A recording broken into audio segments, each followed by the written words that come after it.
Hello students, my name is Pulak Maiti, chemistry faculty of Aims Barrackpore. आज हम करने वाले हैं कुछ एडवांस लेवल के problem on electrochemistry.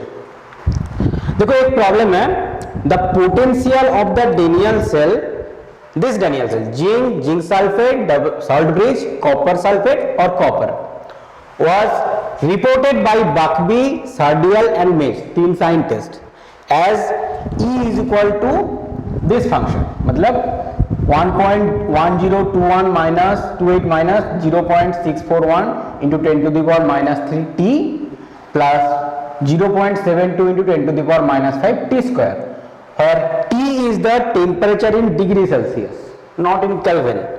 Calculate entropy change for the cell reaction at 25 degree centigrade.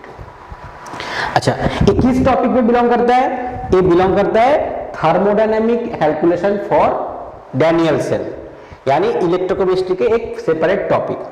अगर तुम थोड़ा सा प्रीवियस के क्वेश्चन देखोगे जेईई मेंस का, तो सिर्फ 2019 में इलेक्ट्रोकेमिस्ट्री पे सारे एग्जाम मिला के आया है टोटल 13 क्वेश्चन। उसमें से एक क्वेश्चन था इस टॉपिक के ऊपर बेसिस करके, वहां पे एंथैल्पी कैलकुलेट करने के लिए बोला है, लेकिन इस टॉपिक पे हमें एंट्रोपी कैलकुलेट करने के लिए बोल रहे हैं। अच्छा, तो फिर चलो हम प्रॉब्लम में चले जाते हैं। अरे देखो, थर्मोडायनामिक इलेक्ट्रोकेमिस्ट्री में हम लोग क्या पढ़ते हैं कि डेनियल सेल का मतलब क्या है, जहां पे एक केमिकल रिएक्शन होता है और वहां से इलेक्ट्रिसिटी मिलता है, राइट। केमिकल रिएक्शन हमें हीट एनर्जी की जगह पे इलेक्ट्रिसिटी मिलता है, तो वो इलेक्ट्रिसिटी हम कैसे मेजर करते हैं? इलेक्ट्रिक पोटेंशियल से। अच्छा, अगर इलेक्ट्रिक पोटेंशियल मिलेगा तो वहां पे वर्क डन क्या होगा? वर्क डन होगा चार्ज इनटू पोटेंशियल, राइट। तो यहां पे मान लो इन फैराडे चार्ज प्रोड्यूस हुआ है और पोटेंशियल है E0, तो कितना हो जाएगा? इन फैराडे इनटू पोटेंशियल, ये तुम्हारा इलेक्ट्रिक पोटेंशियल है। अच्छा, अब मान लो कि इलेक्ट्रिसिटी जनरेट नहीं होगा, सिंपल हमारा केमिकल रिएक्शन होता है, केमिकल रिएक्शन में जनरली हमें क्या मिलता है? हीट एनर्जी मिलता है। तो अगर थर्मोडायनेमिक्स में अगर हम देखें, थर्मोडायनेमिक सेंस से, तो वहां पे वर्क डन क्या होता है? वहां पे वर्क डन होता है डिक्रीज इन फ्री एनर्जी,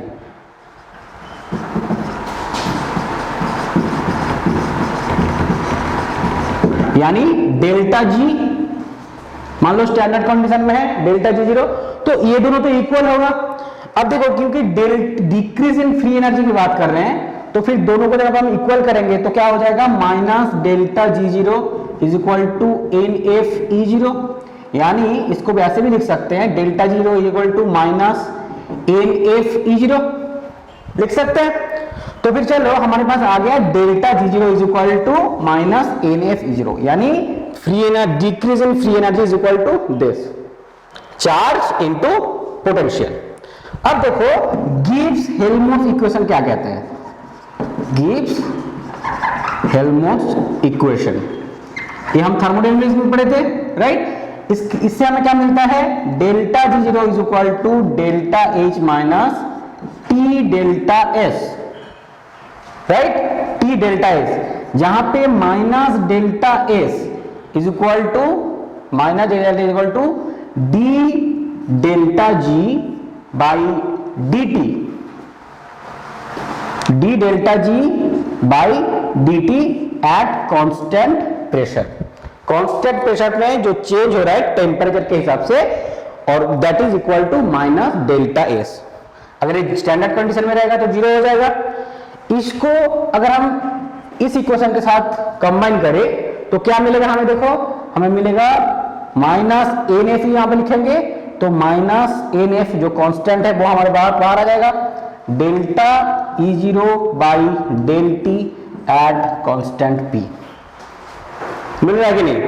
अभी हम नेगेटिव साइन हटा देते हैं तो हमारे पास इक्वेशन क्या आ जाएगा? Delta S 0 is equal to N F D E 0 by D T at constant P, यही हमें मिल जाएगा।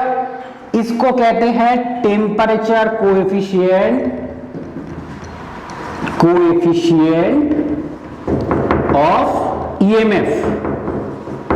ईएमएफ मतलब इलेक्ट्रोमोटिव फोर्स, यानी E0 वैल्यू, इसका टेम्परेचर कोएफिशिएंट मतलब टेम्परेचर के साथ ईएमएफ वैल्यू कैसे चेंज होता है।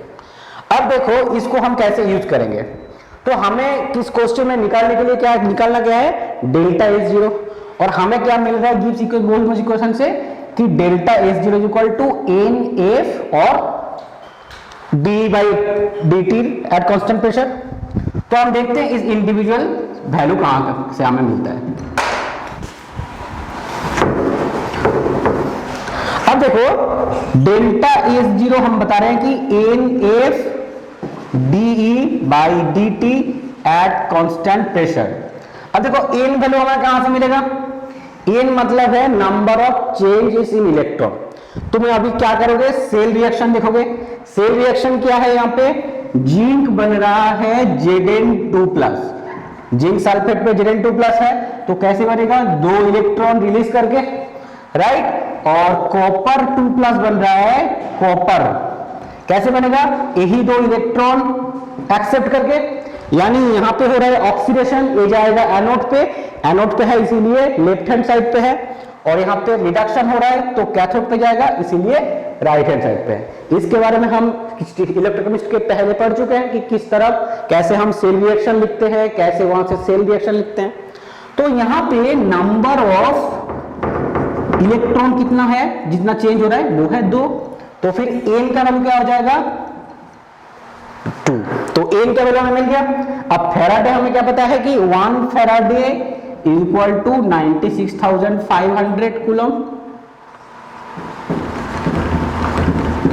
राइट। तो इन दोनों का वैल्यू हम लिख सकते हैं कि n का वैल्यू 2, फैराडे का वैल्यू, बस हमें चाहिए dE/dt एट कांस्टेंट p, यानी टेम्परेचर कोएफिशिएंट ऑफ EMF। उसके लिए हम क्या करेंगे, देखो यहाँ पे इक्वेशन क्या दिया हुआ है, E0 is equal to 1.1028 minus 0.641 into 10 to the power minus 3t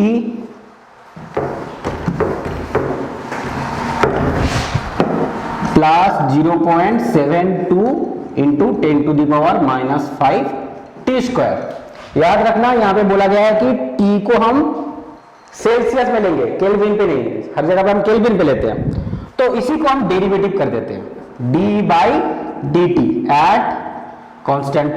तो क्या हो जाएगा, देखो कांस्टेंट वैल्यू है तो 0 हो जाएगा, यहाँ पे t हो जाएगा, तो फिर ये तो t है, क्या हो जाएगा 0.641 into 10 to the power minus 3 ये आ जाएगा, और ये t² अगर आप डेरिवेटिव करेंगे तो क्या हो जाएगा 2 into 0.72 into 10 to the power minus 5t, right.